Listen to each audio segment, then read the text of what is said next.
Hi everyone, it's Rax, bringing you another super S tier build for Diablo 4 Season 5, the Andariel Rogue. Have you been seeing a bunch of videos going around of a bunch of people hitting for millions, tens of millions, hundreds of millions? Well, this build can hit for billions, so I don't know why we'd bother with any of the other things.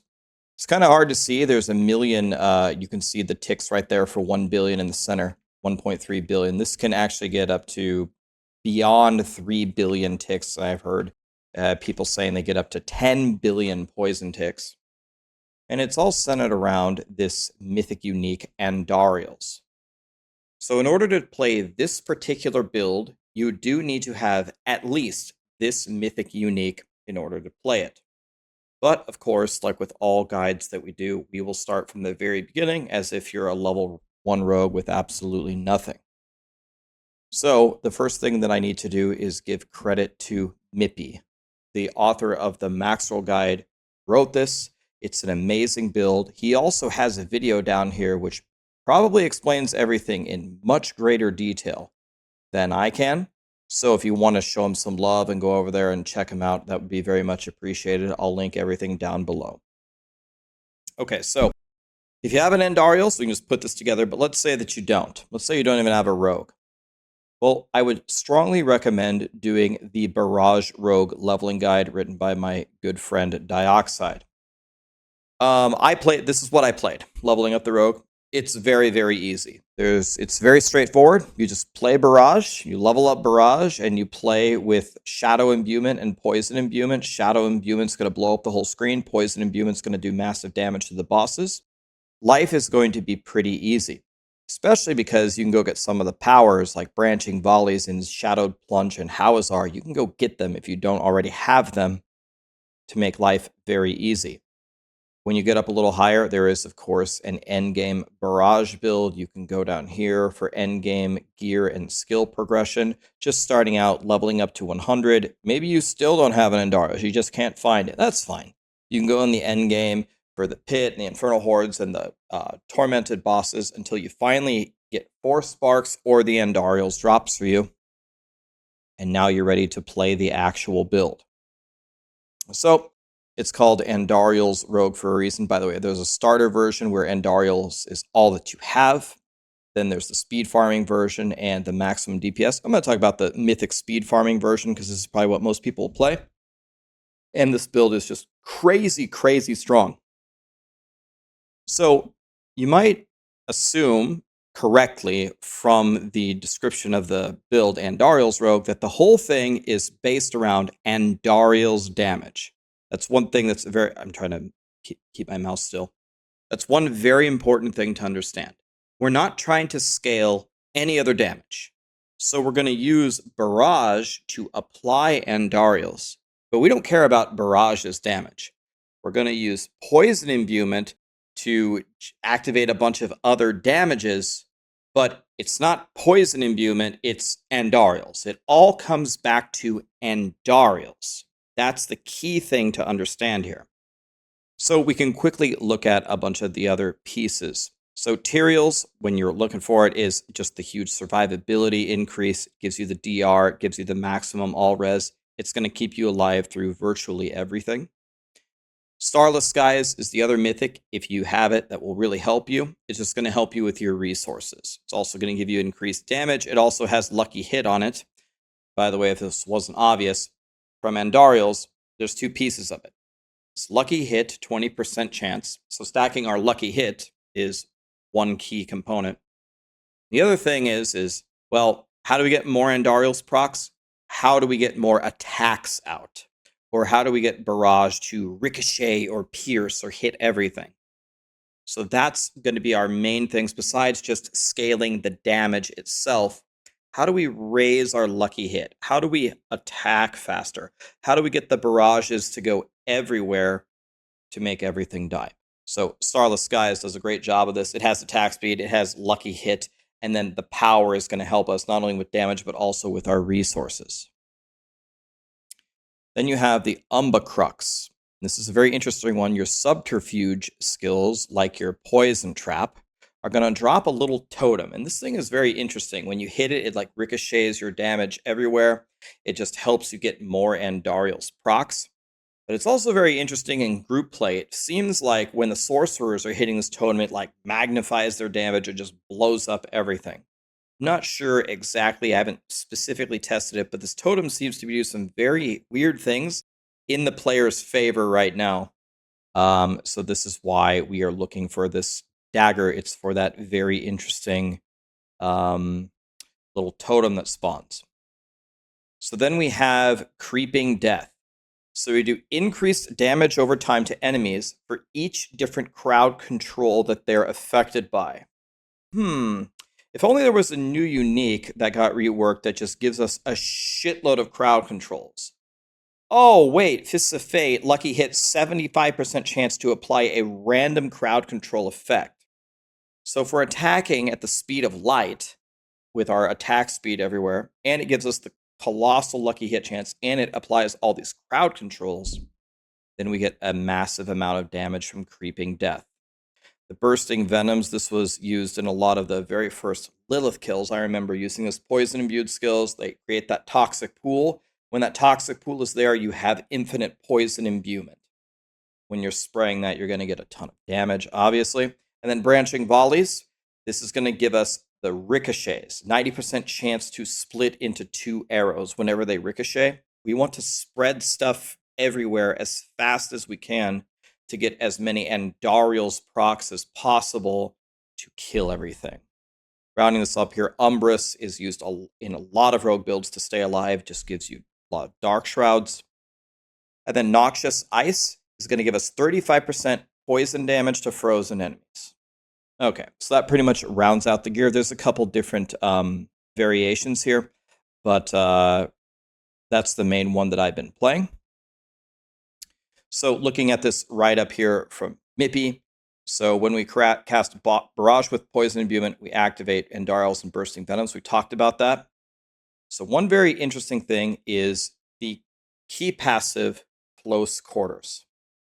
So when we damage a close enemy, so we got to get up in their face with a Marksman or a Cutthroat skill, we're going to get 15% attack speed.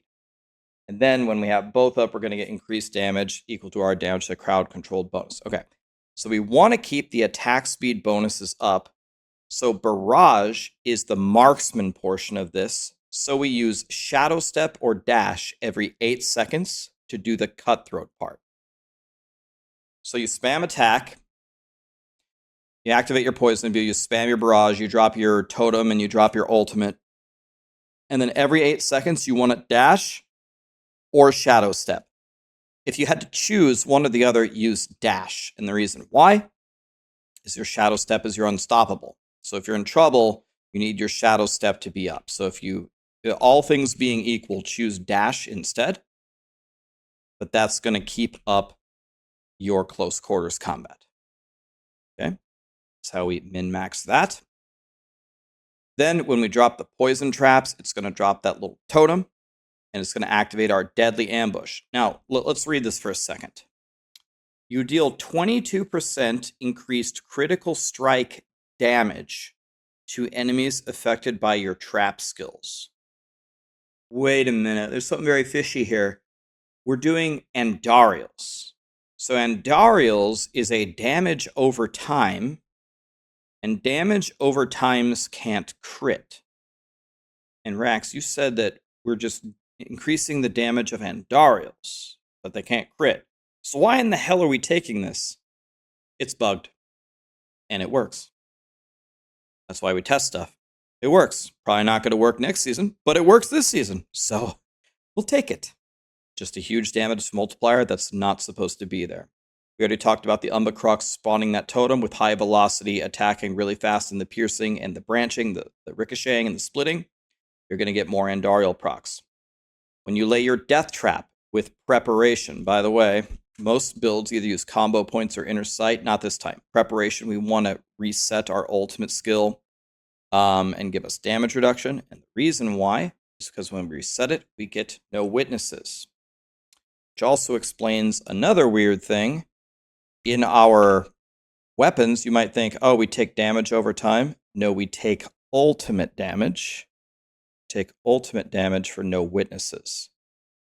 Because your ultimate skills gain 10% damage to your ultimate and grants this bonus to all skills for 10 seconds. You can get a 45% multiplier if you can build that up.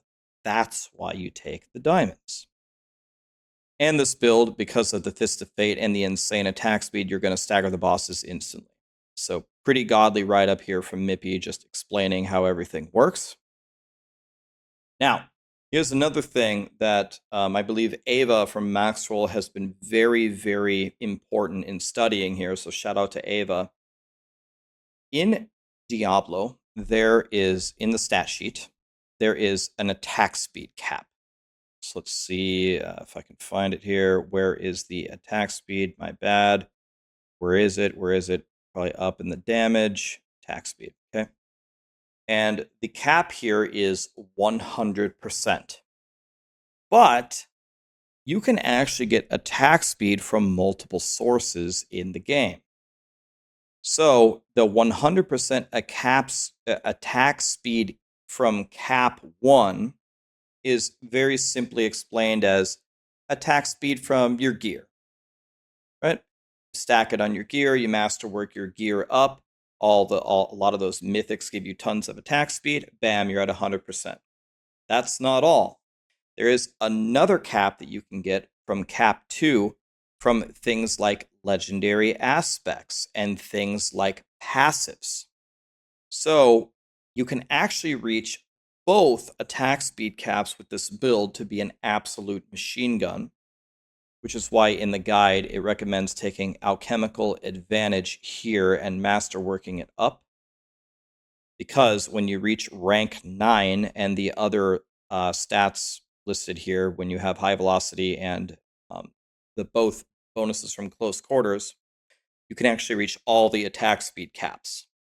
So then when you get the greater affix Fist of Fate with the lucky hit, and you triple masterwork that, and your lucky hit is insane, and you're at both attack speed caps, your ability to output damage and put barrages everywhere and ricochet is completely crazy. So there's Ava's attack speed mechanics guide right here if you'd like to read further.